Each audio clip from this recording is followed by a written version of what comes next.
मोहन अपनी छोटी सी परिवार का भरण पोषण करने के लिए एक किसान के रूप में हर दिन कड़ी मेहनत करता था।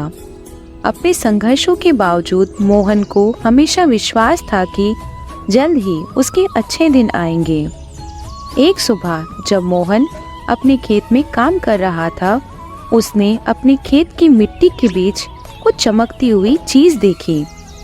अरे, मिट्टी के बीच में ये क्या चमक रहा है? उसकी जिज्ञासा बढ़ी।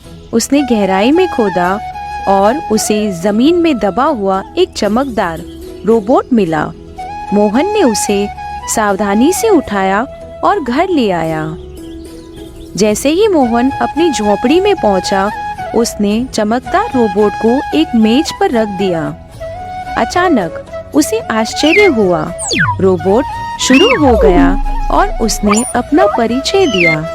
नमस्ते, मैं राजू हूँ, जादुई रोबोट। मुझे इतने समय बाद फिर से शुरू करने के लिए शुक्रिया। मोहन राजू रोबोट को देखकर हैरान हो गया और बोला, नमस्ते राजू, मैं मोहन हूँ। क्या तुम किसी खास तरह के काम के लिए बनाए गए रोबोट हो?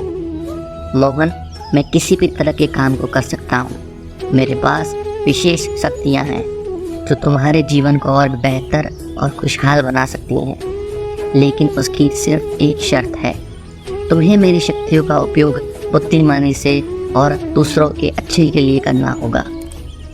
मोहन ने सिर हिलाया। उसे एहसास हुआ कि ये सुनहरा अवसर उसकी जिंदगी बदल सकता है।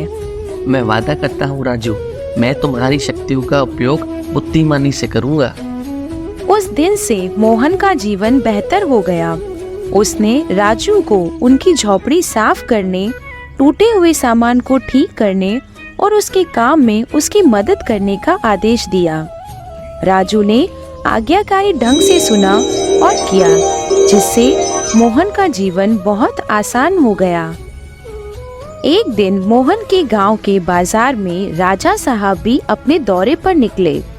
राजा साहब एक जिज्ञासु व्यक्ति थे।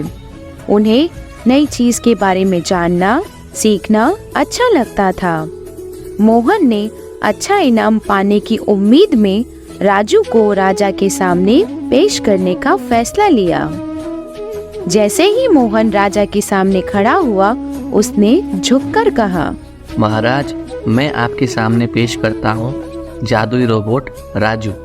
इस रोबोट में असीमित शक्तियों का खजाना है। राजा को आश्चर्य हुआ और उन्होंने राजू से पूछा, तुम क्या कर सकते हो जादुई रोबोट? महाराज, मैं अपनी शक्तियों का उपयोग कर इस गांव और आपके राज्य में असीमित पानी उपलब्ध करा सकता हूँ। रेगिस्तानों को हरे भरे जंगलों में बदल सकता हूँ। आपके राज्य को समृद्ध बना सकता हूँ। मोहन, राजू को हमारे राज्य में लाने के लिए तुम्हारा बहुत बहुत शुक्रिया। मुझे उम्मीद है तुम राजू के साथ मिलकर इस राज्य को, इस गांव को और भी समृद्ध बनाओगे और तुम्हें इसके लिए एक इनाम भी दिया जाएगा। उस दिन के बाद मोहन ने अपने कर्तव्यों का पालन बड़ी ही लगन और जिम्मेदारी से किया। राजू की मदद से राज्य बहुत फला फूला और लोग खुशी से रहने लगे। जैसे जैसे साल बीतते गए, मोहन को एहसास हुआ कि किस तरह राजू बिना किसी स्वार्थ के सभी गांव वालों की मदद करके उनकी जीवन में खुशियां लाया था। मोहन को एक महत्वपूर्ण सबक का एहसास हुआ कि सच्चा धन केवल भौतिक संपत्ति में नहीं है। असली खजाना वह दयालुता, प्रेम और ज्ञान था जो राजू ने उसे सिखाया था। राजू, मेरी और गांव वालों के जीवन में बदलाव और खुशियां लाने के लिए तुम्हारा बहुत बहुत शुक्रिया। याद रखना मोहन, हमें हमेशा दयालु और विनम्र रहना चाहिए और अपनी क्षमताओं का उपयोग अच्छे कामों के लिए करना चाहिए। यही सफलता और खुशी का सच्चा रास्ता है। और उस दिन के बाद से मोहन ने जादुई रोबोट राजू और उसके द्वारा सिखाए गए मूल्यवान सबक को हमेशा याद करते हुए जीवन जीना शुरू कर दिया।